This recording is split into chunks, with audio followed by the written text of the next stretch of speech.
نحمده ونصلي على رسوله الكريم أما بعد أعوذ بالله من الشيطان الرجيم بسم الله الرحمن الرحيم إن هذا القرآن يهدي للتي هي أقوم صدق الله العلي العظيم.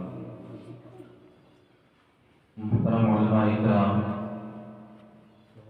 بستی کے قابل احترام بزرگوں، دوستوں اور پیارے بچوں،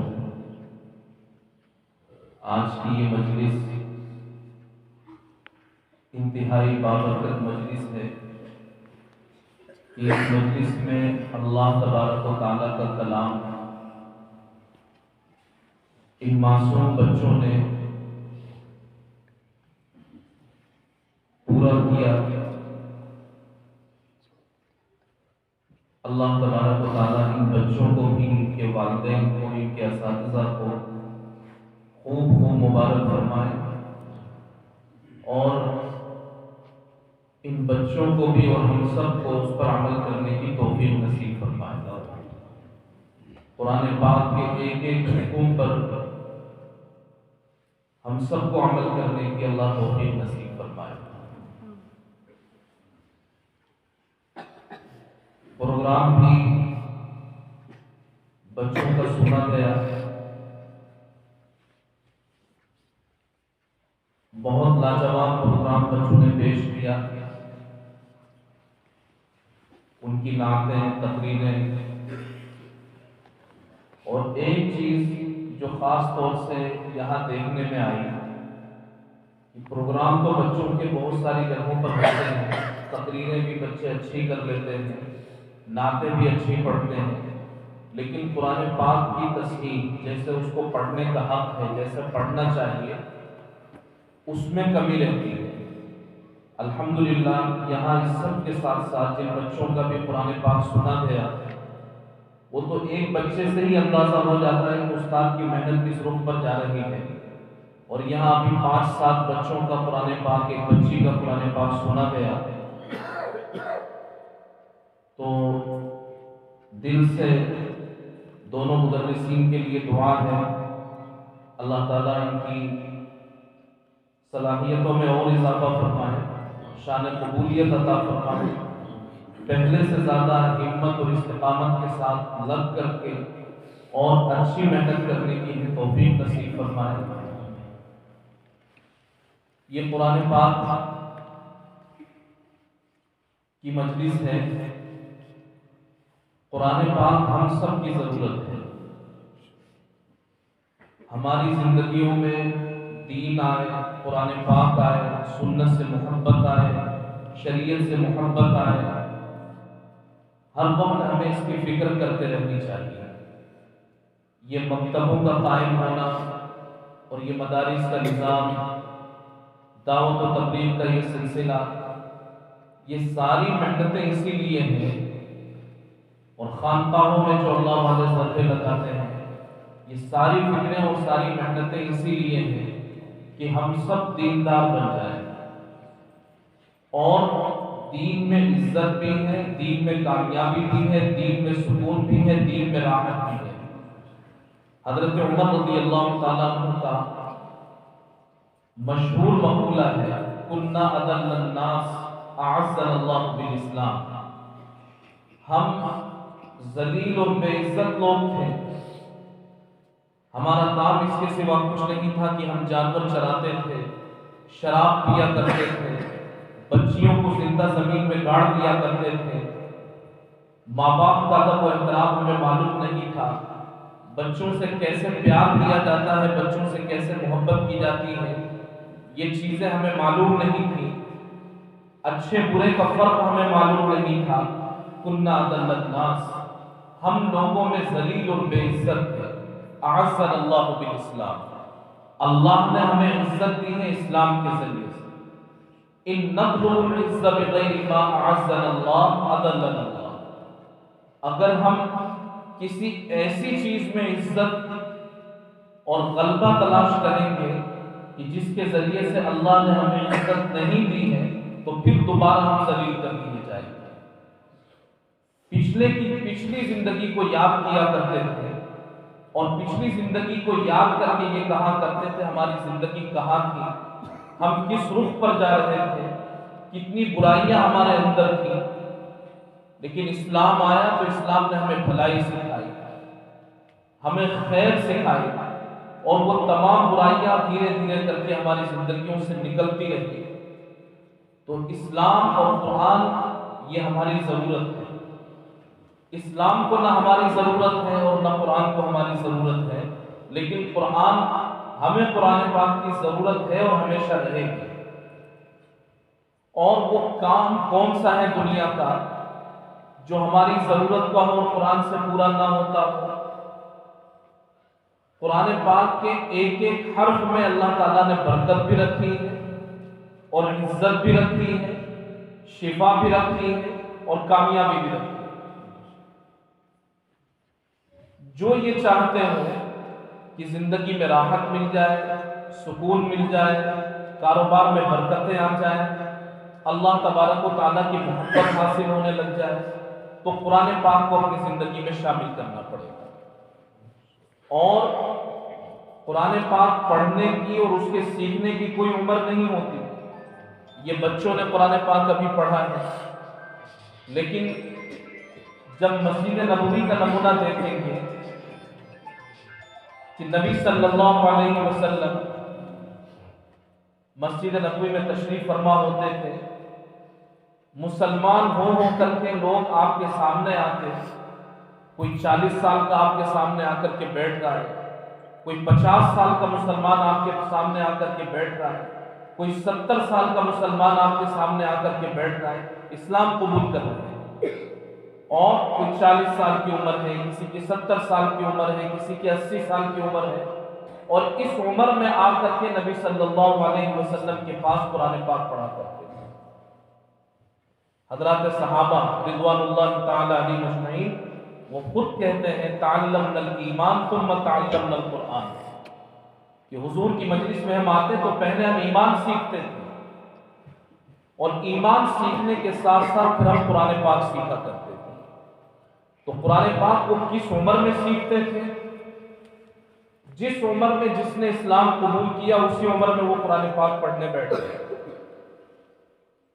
تو نبی علیہ السلام کی مجلس میں نعمان بن بشیر جیسے چھوٹے صحابی بھی ہوتے تھے، اور انس بن مالک جیسے چھوٹے صحابی بھی ہوتے تھے، اور بڑی بڑی عمر کے صحابہ بھی نبی علیہ السلام کی مجلس میں ہوتے تھے، اور سب قرآن پاک پڑھا کرتے تھے۔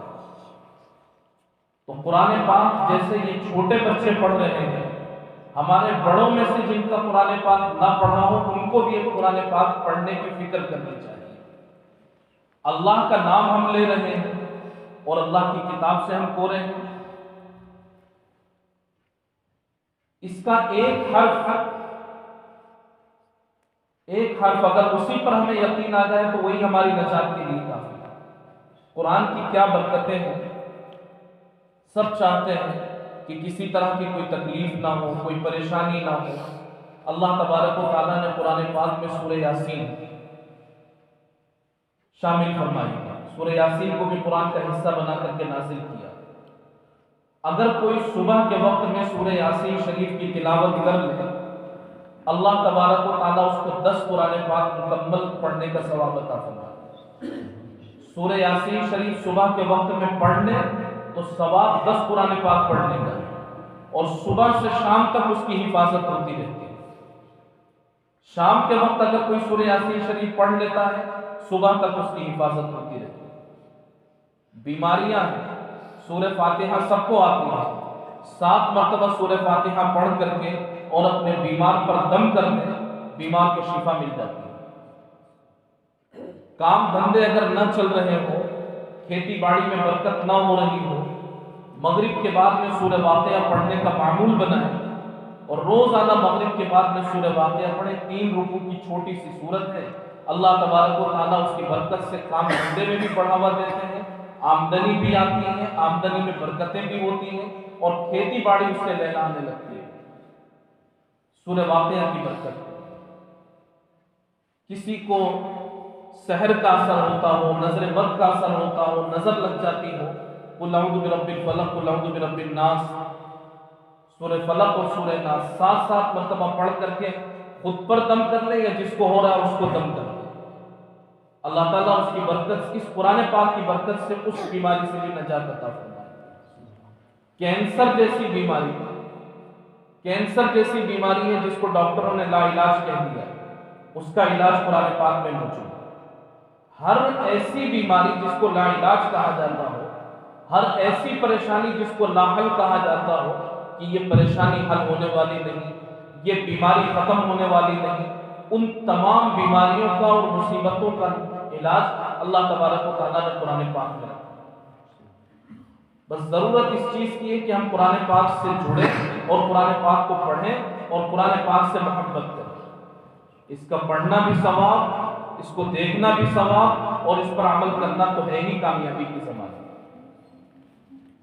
تو سب کی کوشش یہ ہو، اور دیکھو کیا نظام ہے اللہ تبارک و تعالیٰ کا کہ قرآن پاک اگر کوئی شخص پڑھنے کے لیے بیٹھتا ہے، ایک حرف پڑھتا ہے اس پر 10 نیکیاں ملتی ہیں۔ اگر کوئی قرآن پاک کو اچھی طریقے سے پڑھے تو ایک حرف پر اس کو 10 نیکیاں ملیں گی، اور اگر اسی پڑھنے میں اخلاص بھی ہو تو نیکی اور بڑھ جاتی ہے، اسی پڑھنے میں درد ہو تو نیکی اور بڑھ جاتی ہے۔ تو ایک حرف پر 10 نیکی تو ملتی ہیں، لیکن 10 سے لے کر کے 70 تک، اور 70 سے لے کر کے 700 گنا تک نیکی، 700 تک نیکی ایک ہی حرف پر مل جاتی ہے۔ کچھ اللہ کے بندے ایسے ہوتے ہیں جن کی عمر زیادہ ہو جاتی ہے، یہ تو دل ہے، اللہ کب کس کو کس کے دل میں احساس پیدا کر دے اور کب اس کی غفلت دور ہو اور اس کے دل میں چوٹ لگے کہ میری زندگی اتنی گزر گئی اور مجھے قرآن پاک ابھی تک پڑھنا نہیں آیا۔ ٹھیک ہے، میری عمر 40 کی ہوگی، میری عمر 50 کی ہوگی، میری عمر 60 کی 70 کی ہوگی، لیکن میں اپنی بستی کے امام صاحب کے ساتھ بیٹھ کر کے ویسے ہی قرآن پاک پڑھوں گا جیسے صحابہ نبی صلی اللہ علیہ وسلم کے ساتھ قرآن پاک پڑھتے تھے، ان کے پاس بیٹھ کر کے قرآن پاک پڑھتے تھے۔ کتنی سنتیں زندہ ہو جائیں گی اس میں، ایک تو قرآن پاک سیکھنے کی سنت زندہ ہوگی، صحابہ جیسا عمل کرنا ہے وہ سنت زندہ ہو جائے گی اس میں، اور اللہ کا انعام یہ ہے کہ جن کی عمر بڑی ہو جاتی ہے اور قرآن پاک پڑھنے میں جن کو دقت ہوتی ہے تو ان کو ڈبل ثواب ملتا ہے۔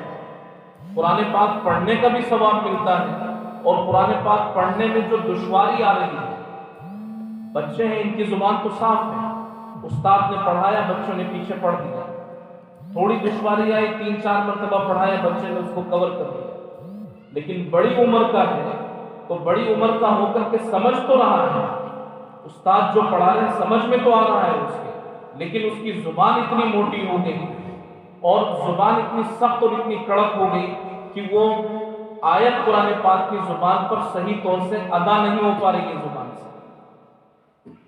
کوئی بات نہیں، اللہ پاک اس پر ڈبل ثواب دے گا، قرآن پاک پڑھنے کا بھی ثواب ہوگا اور یہ جو دشواری آ رہی ہے پڑھنے میں اس پر بھی ثواب ملے گا۔ اور اس سے آگے کی بات کہ اگر کسی شخص نے قرآن پاک پڑھنے کا ارادہ کیا، بڑی عمر ہو گئی، پہلے تو سب ارادہ کریں، میں خود بھی ارادہ کروں اور ہم سب ارادہ کرتے ہیں کہ ہم سب قرآن پاک کو پڑھیں گے۔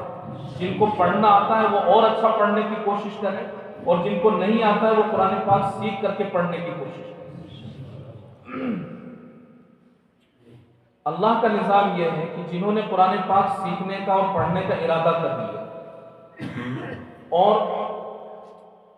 قرآن پاک پڑھتے پڑھتے ابھی کچھ ہی حصے تک پہنچے تھے، ان کی وفات ہو گئی، وقت ان کا پورا ہو گیا۔ اللہ پاک کل جب سب لوگوں کا حساب و کتاب کریں گے تو ان لوگوں کو پورا قرآن پاک پڑھنے والوں کے ساتھ اٹھائیں گے۔ کسی نے قرآن پاک پڑھنا شروع کیا، 5 پارے ہوئے تھے، طبیعت خراب ہو گئی، وقت پورا ہو گیا۔ کسی نے قرآن پاک پڑھنا شروع کیا، 10-12 پارے ہوئے اور اس کا وقت پورا ہو گیا، دنیا سے چلا گیا وہ۔ تو 10-12 پارے ہی پڑھنے ہیں، 3-4 پارے ہی پڑھنے ہیں، لیکن کل اللہ تبارک و تعالیٰ جب حساب و کتاب لوگوں کا کریں گے تو ان لوگوں کو پورا قرآن پاک پڑھنے والوں کے ساتھ اٹھائیں گے، اس لیے کہ پورا کرنا ہمارے اور آپ کے بس میں نہیں ہے، ہمارے بس میں ہے کوشش کرنا۔ ہم نے کوشش شروع کر دی، اب پورا وہ کروائیں گے۔ اب میں آپ کو چھوٹا سا واقعہ سناتا ہوں اس پر۔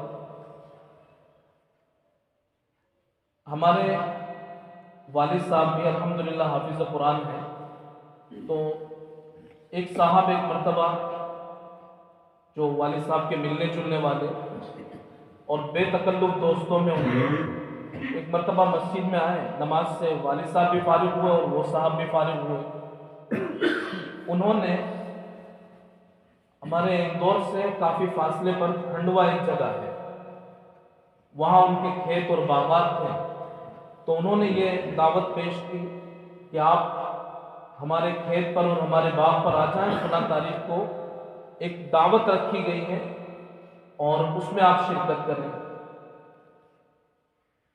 تو والد صاحب نے کہا بھائی صرف کھانا کھانے کے لیے اتنی دور جانا، دعوت میں شرکت کرنا، پورا دن خراب ہو جائے گا اور یہ تو مجھ سے نہیں ہو سکے گا۔ جو تھا وہ ان کے سامنے دوستی تھی، صاف بات ان کے سامنے کہہ دی۔ انہوں نے کہا نہیں آپ کو آنا پڑے گا۔ انہوں نے کہا آپ 10 مرتبہ کہہ دیجیے تو بھی میری طرف سے جواب یہی رہے گا کہ آنا نہیں ہو پائے گا۔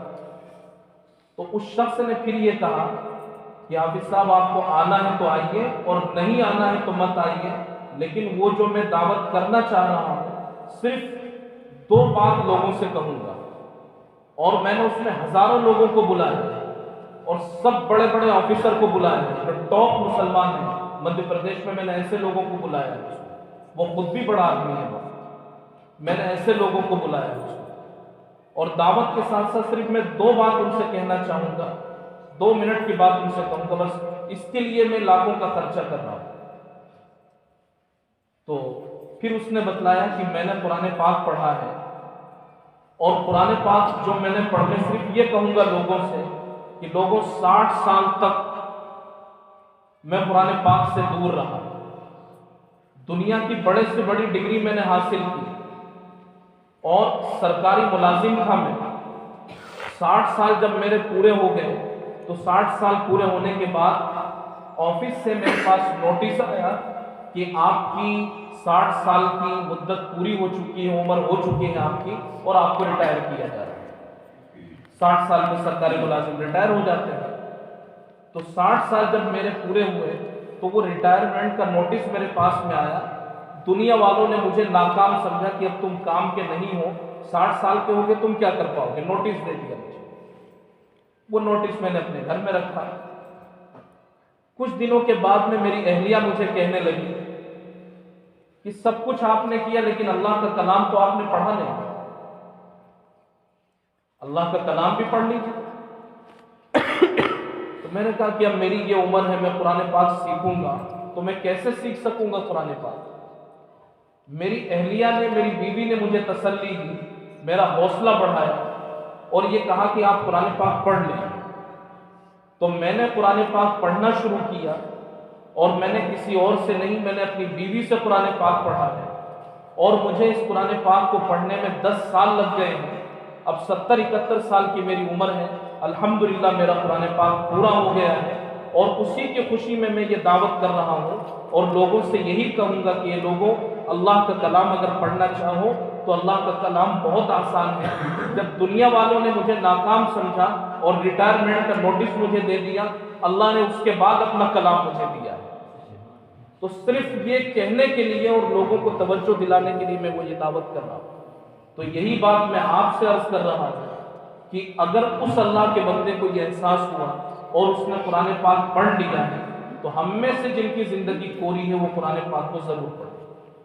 اور بستی کے ذمہ دار بھی اگر یہاں موجود ہوں، امام صاحب بھی یہاں موجود ہیں اور بھی دوسرے امام صاحبان یہاں ہیں، سب سے ہم مکتب کے ذمہ دار مولانا یعقوب صاحب بھی بیٹھے ہیں، سب سے ہم یہ درخواست کریں گے کہ جیسے بچوں کے لیے پڑھنے کا انتظام ہے ایسے بڑوں کے لیے بھی مسجد میں کوئی نہ کوئی انتظام ہونا چاہیے۔ تھوڑا وقت امام صاحب دیں اور لوگ بھی اپنے شوق سے وقت لیں کہ قرآن پاک سیکھیں، نمازیں اپنی صحیح کریں۔ ہم نماز پڑھنے کے لیے کھڑے ہو گئے، نماز جنازہ پڑھنے کے لیے بوڑھے باپ کا جنازہ سامنے رکھا ہوا ہے اور ہم جنازے کے لیے اللہ اکبر کہہ کر کے ہاتھ تو باندھ رہے ہیں لیکن پڑھنا کیا ہے پتہ ہی نہیں۔ اکثر لوگ ایسے ہوتے ہیں نماز جنازہ میں جو نماز پڑھتے ہوئے سائیڈ میں دیکھتے ہیں ادھر ادھر کہ اب کیا ہوگا۔ یہ بنیادی چیزیں ہیں، اپنے باپ کو اپنی ماں کو ہم رخصت کر رہے ہیں آخری سفر ہے اس کا، اللہ کے حوالے اس کو کرنا ہے. اب وہ نماز جنازہ پڑھ کر کے رخصت کرنا ہے، لیکن نماز جنازہ ہی نہیں یاد ہے. تو یہ امام صاحب سے وقت لے کر کے جو دین کی بنیادی چیزیں ہیں، میت کو غسل دینا ہے، اپنے گھر کا کوئی رخصت ہو رہا ہے، باپ دنیا سے رخصت ہو رہا ہے، ہمیں غسل دینا آنا چاہیے کہ ہم پیار سے، محبت سے، شفقت سے یہ آخری خدمت بھی اپنے باپ کی کر لیں. بھائی رخصت ہو رہا ہے، یہ آخری خدمت بھی ہم کر لیں. یا بہت سی مرتبہ اللہ کی طرف سے یہ بھی دیکھنا پڑتا ہے کہ بوڑھے ماں باپ جوان بیٹوں کے جنازے اٹھتے ہوئے دیکھتے ہیں. اتنا ہو کہ وہ اپنے بچوں کو خود اپنے ہاتھ سے غسل دے دیں. جب بچہ بے بس تھا، چھوٹا تھا، تو مائیں اپنے ہاتھ سے نہلا دیا کرتی تھی. آج وہ مردہ ہے، آج بھی بے بس پڑا ہوا ہے، آج بھی اپنے ہاتھ سے اس کو نہلا دیں. لیکن یہ دین کی بنیادی باتیں ہیں، یہ بنیادی باتیں ہیں، یہ چھوٹی چھوٹی چیزیں ہیں، لیکن در حقیقت بہت بڑی بڑی چیزیں ہیں. اور ان چیزوں سے ہم کورے ہیں، ان چیزوں سے ہم خالی ہیں. مولانا رئیس الدین صاحب دامت برکاتہم، قاری نور محمد صاحب، ابھی ان لوگوں نے بڑی اچھی باتیں کی اور توجہ دلائی ہمیں قرآن پاک سے جڑنے کی. اور مولانا نے جو معاشرے میں چند چیزیں ہیں، ان چند چیزوں کی طرف بہت اچھی طریقے سے توجہ دلائی ہے. ان سب باتوں پر ہم اور آپ کو عمل کرنے کی ضرورت ہے. تو یہ دین ہم سب کی ضرورت ہے، دین کی ہم سب کو ضرورت ہے، دین کو کسی کی ضرورت نہیں. اور ہر طریقے کا دین ہمیں اور آپ کو آنا چاہیے. اللہ تبارک و تعالی ہمارے حال پر رحم فرمائے اور دین کی صحیح اور سچی اور پوری سوجھ بوجھ اللہ ہم سب کو نصیب فرمائے. انشاءاللہ العزیز بہت قیمتی اور اہم باتیں حضرت مولانا جمال الدین صاحب دامت برکاتہم کی زبان سے ہم سنیں گے. بس میں اسی پر اپنی بات ختم کرتا ہوں. اللہ تبارک و تعالیٰ کہنے سننے سے زیادہ عمل کی توفیق نصیب فرمائے. Thanks for watching. Don't forget to like, comment, share and subscribe to Al Wahid channel.